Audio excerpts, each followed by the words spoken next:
Me mama nyina akwaba be asenhia de di kan me do bi a subscribing to this channel ase na o like me video na fe o share na o ja me comment nyame nhira e wo baby a obia na se nani da edi kan so a o hu channel na se wo hwe me a waba me mo akwaba e ma nko bo mo de asa be subscribe na the notification bell na to se be ya me upload ni o me bi say ya on sabeka and to we there e back to school ya na ye twa so announce say pack lunch idea so ho enti ji akonya na twame to TV ne so da fra busuafo ni nyina ne yɛmfa nhyehyɛ so efise simple nemu ekoyie ankasa yeto aso enti se sia no baby amedu betumi afa frying pan de opebia so ho na me de me grill pan esi so na so do bacon no atoto so e ma ne ndo hyehyehye pa ansana wa yesa na hye no prekope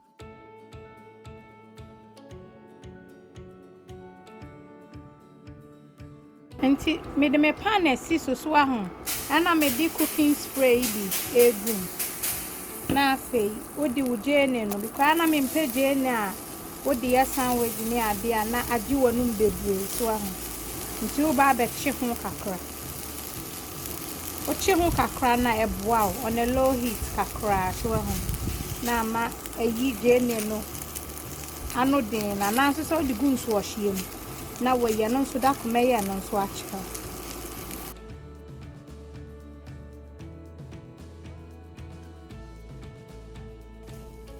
timi gene ni so ay ready timi dumu jano enti se dia me wa ha se ya me nkosua 5 amania obetimi afa nkosua bi a ope na we ye gene na me chi bi kire osisi an na me bacon nso na me twetwe bi wa enti me je bi me de bi be ye another recipe and I will say black pepper no de ka ho ede me use be half a teaspoon and I weigh mayonnaise 2 tablespoons and I weigh natural yogurt no so 1 tablespoon enti me de link better so send you betimi aye homemade mayonnaise and also ewo honom and natural yogurt no so me wo link wo honom a obetimi ahwe no aye ode simple e be save risk enti ji akonya ne yenkeka mbom na afi yemfen Thai sandwich so na ye to aso enti se me twi nkosua no so ahu utwa na nso se obetimi atwitwa ni nyina ebekọ yisa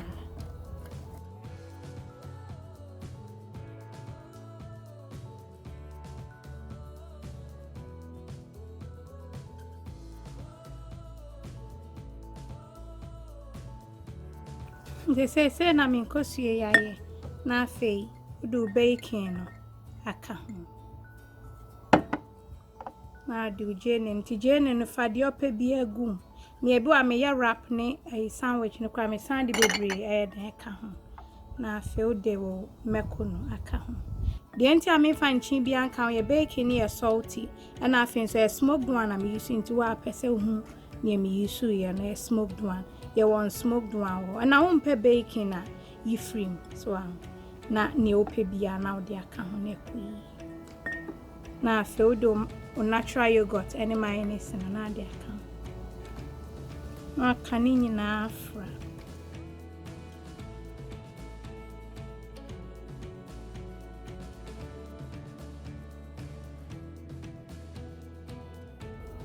saya kama makashe me fa dish na matiego ntwai ni say we now the airtight lid no akata so na nka say dey odi share fridge mu so na de bia open no way you betumi keep in 5 to 4 days okay so me be kiraw ni obetumi di way aye ma fa me wrap wa ho obetumi afa white one na me de me bacon egg mayo bi egum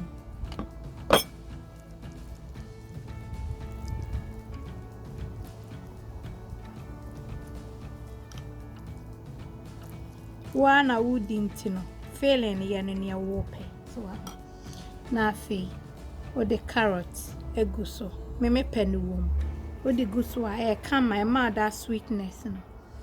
Na fe me romaine lettuce bi wa ha say. Na why the what sim na de bi atoso. Na for the cucumber sticks. Aka ho. No aka boss say. Ah. Into do nsa ne kwa mia brem. Na wo pian chen so ekum. So no I say. Come on. Afi, what your mummy?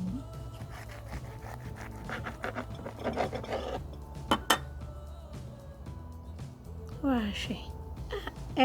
Come up a koyi. Mammy Fano son to one afi and to us. And today I mean, say cheese, no, and I'm 2 tables natural yogurt a guso. Your link was made the better swam, and at the end, I made the counter say, so would the loose cheese, no, a grated one, sandwiches, I won't send a pre-film, and to wait me the mayonnaise and I said natural yogurt into try be that try she, no, canning in Afro. Into I know a ma a hold on to sandwich and I said wrap no, na ye come.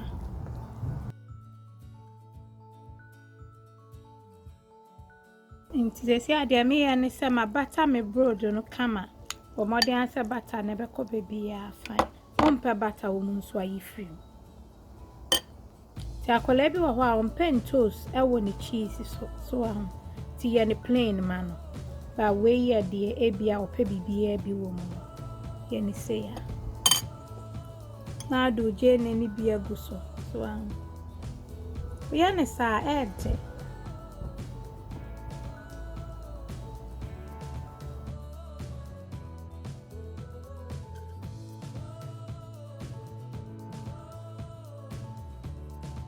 Nti eduwa na betumi atwam sane ope bia.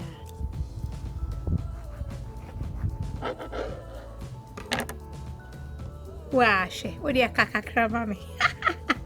Nti wa ho aye kama. Ti mi yiwe ato nchene asan ye the next one. Nti se ada tosu bi onso ye wrap. Me wrap ni ye whole meal one so ahụ. Na no so do cheese no. Na ade ekum. Into on Saudi mayonnaise and asa natural yogurt ka ho a e ma e hold ne kama e ma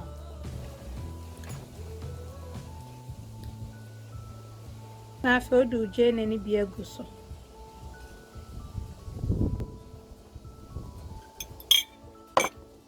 na fe dia me wa ha say ye grated carrot ti no so de ka ho a nice on pass any de bia meka no Ifrim nefa de wo pe e de ehim na afidi obe nyina ne se odo wrap no wo de kono watwe feeling na bam so ahụ na afi wo bu nchen na atoso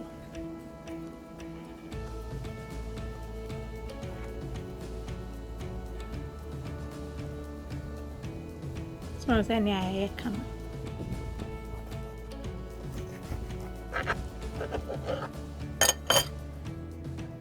Washi.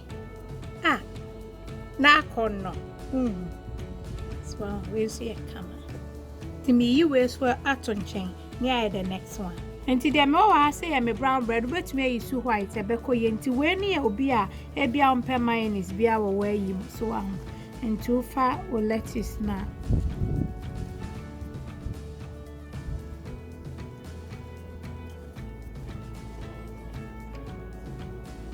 To do lettuce no etoso na fe wafa wo cook chicken bi a wo bia no na we use leftovers no and tungu na wafa na de ayo sandwich kama na fe jene na me kire mo ne bi ni jayo we di ebe koye ankasa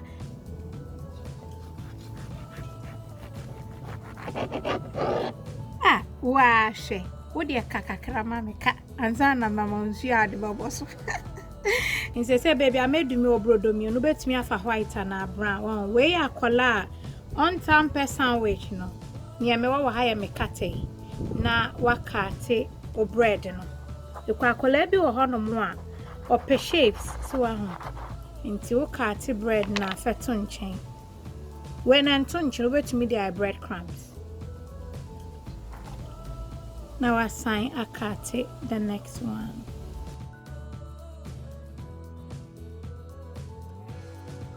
And they say, what Benjamin, nothing, what a white one, a cat one. Now I sign it, no, I cut a bill. I won't fin. Ube who the entire Mayonnaise. Right. Now, if you have our jam, into where I call be our pet jam, so for jam, I call it how would the feeling be a manner on pet. And to send me kind in your pen, now, dear man.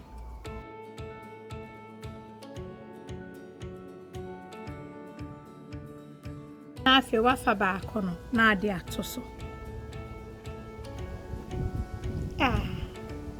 Wow, sure, because I corner on Tiasia na kama na for their share ne pack lunch him. Ti ma menchiro de obetu me dia sha kola box mu so. Enti pack lunch a me woni we me ko hu all this na me toy na mpese me de kire mu ti wa ape no. E na ha sei, e na do sandwich e she ana wrap so am. E na ade a na ka hu so ye bottle we me di nsu egum ti na no sha ha sei. E na ne me wo ha sei. Wait me a fruit salad kakra. Na wo ya makola won say grapes in me twetwe mienu. E na pineapple any melon e wa asie. So am kakra bi na de egu mama aba no. Na no so de ahya ha sei. Ana kola ope ekutuo no. Wait me de ekutuo ba kwa ahya ha. Na afi wo ba compartment we ya. Now the sandwich no. Na no so wo de atum sei. So am na wa ka atum.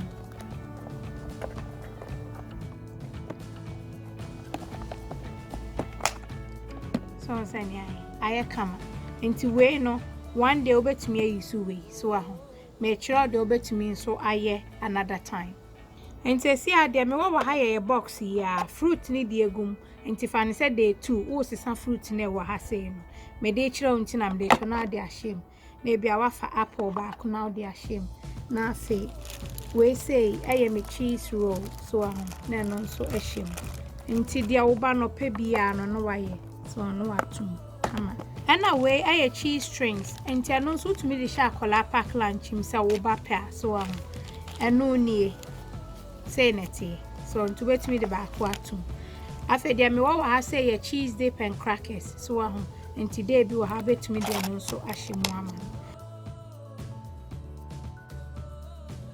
nti we so aye day back dia wo betumi aye so and another day so betumi asesa sandwich no send me what you na there was no betumi affair nti betumi ayiwe na bia de kwadu baako kwadu no me kwadu na me kwadu ne so nti no fa kwadu no o to kwadu na toketo a so na unsuo no nso no send me kind no say drink na wa betumi de ahye ho ana asese nsuo na no so aka atum nti we na me pese me no beche ti ji akonwa ne na yindi nkomo nti won say nyam ne wuche e simple kra so wa ho bomodi asa obe try bi na hunu say so ye nyoma nkitinkiti say e wo fia obe save a lot throughout the year ti bomodi asa obe give you recipe no a try na face me yusu bibi na mpa yi free na fa wo de ka ho na like video no eno be ma me hu say mani gi nyoma bi say ho ope bibi foforo so apese me ya jam me comment down below original na ya ma do I love you, God bless.